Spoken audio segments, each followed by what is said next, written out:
wa zaitunan wa nakhla. Yang dimaksud di sini dari zaitun adalah pohonnya. Adapun buahnya itu sudah dalam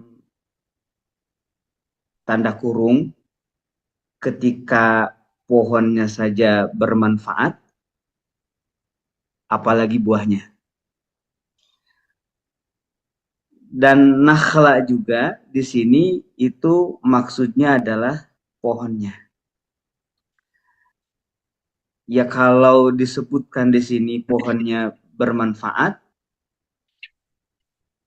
tentu apalagi buahnya. Hanya saja yang dimaksud di sini kenapa tidak disebut buahnya dan tidak disebut buah zaitun dan buah kurma? Karena bagian pohon ini banyak yang dilupakan. Banyak yang dilupakan. Sementara cara bertafakur itu, memperhatikan makanan, memperhatikan nikmat Allah itu, jangan pernah melupakan pohonnya. Khusus di sini adalah pohon zaitun dan pohon kurma. Kalau di Indonesia mungkin pohon kurma ini kayak pohon kelapa gitu ya. Ya, jenis palem. Batangnya juga keras kayak gitu.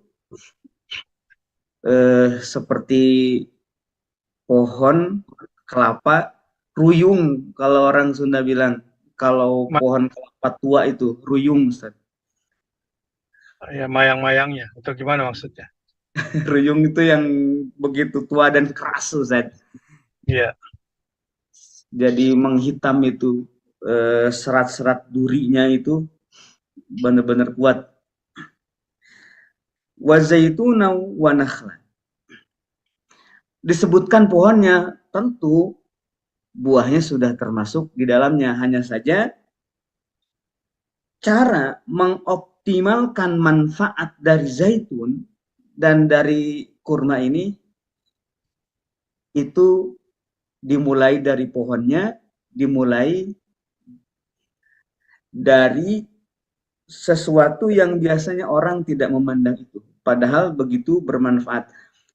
Dari Bu Ai tadi bahwa pohon zaitun dan pohon kurma ini adalah pohon yang begitu kuat, sangat baik beradaptasi, sehingga disebutkan dalam sebuah hadis tadi menjadi perumpamaan. Di sini khususnya pohon kurma menjadi perumpamaan seorang muslim. Berarti seorang muslim itu dari akar sampai ujung daun, bukan hanya buahnya, itu bermanfaat dan mampu beradaptasi dalam tempat yang begitu ekstrim. Itu umat muslim. Dan di sini Ustadz kelihatannya berbicara minyak tadi itu, Ustadz. Kalau di pohon-pohon yang lain kan mungkin bisa saja ada minyak juga, tetapi minyak yang di zaitun ini begitu istimewa, hatta yakadu la yu'adiluhu duhnun akhar, kata Haban Nakih, sampai nggak ada bandingnya lagi tuh, nggak ada minyak yang bisa ngebandingin lagi minyak itu. Iya. Kelapa juga Ustadz ada minyaknya yang katanya lebih bagus daripada minyak sawit, Ustadz. Iya. Dikletik, kalau orang Sunda dikletik heula, Ustadz. Baik, Ustadz. Iya. Jadi sekarang bertambah lagi. Jadi bukan cuma buahnya, tapi dari pohonnya ya kita mensyukuri nikmat dari Allah ini. Ya, dari daun di atasnya sampai kalau kita lihat buah kelapa kan fungsi kulitnya, batoknya terus ke dalamnya, dan kandungan-kandungannya bisa dimanfaatkan. Nah, begitu pula dengan kurma ini ya. Saya kira sudah cukup jelas tadi penyampaiannya, dan sudah cukup menyeluruh pembahasannya Ustaz Deden. Dan ini menunjukkan bahwa Allah Subhanahu wa Ta'ala dalam memberikan perumpamaan pohon di sini itu tidak hanya terkait dari sisi manfaat ya, tapi filosofinya juga ya. Kalau kita lihat di surah Ibrahim, Ustaz Deden, ayat 24-25 ini tentang syajarah thayyibah ya, yang asluha tsabitun wa far'uha fis sam. Ini kan cocok juga nih buat dua pohon ini kan ya. Syajarah thayyibah. Sebelum dia menjadi sebuah filosofi ya, tetapi secara fisik gambaran alam taro kaifa daraballahu mathalan kalimatan thayyibah ka syajaratin thayyibah asluha tsabitun wa far'uha fis sama tu'ti ukulaha kulla hinin bi'idni rabbiha wa yadribullahu al-amthala lin-nasi la'allahum yatadhakkarun.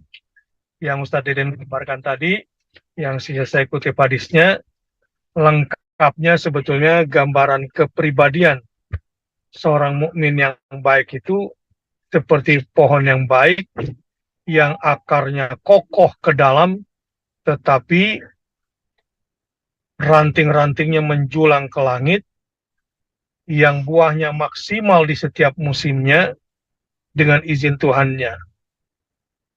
Nah, ini filosofi daripada manfaat kurma. Nah, selama ini kalau kita menjelaskan ayat Ibrahim ayat 24-25 ini, kita nggak ke pohon, Ustaz Deden, biasanya langsung ke mukminnya ya. Iya, Nah, Ustaz. pada malam hari ini kayaknya kita masuk ke pohon kurma dan pohon zaitun ini. Ya, pohon kurma dan pohon zaitun ini pohonnya orang beriman. Kalau yang Yahudi ya kaktus, ya gorkot, yang jenis gorkot.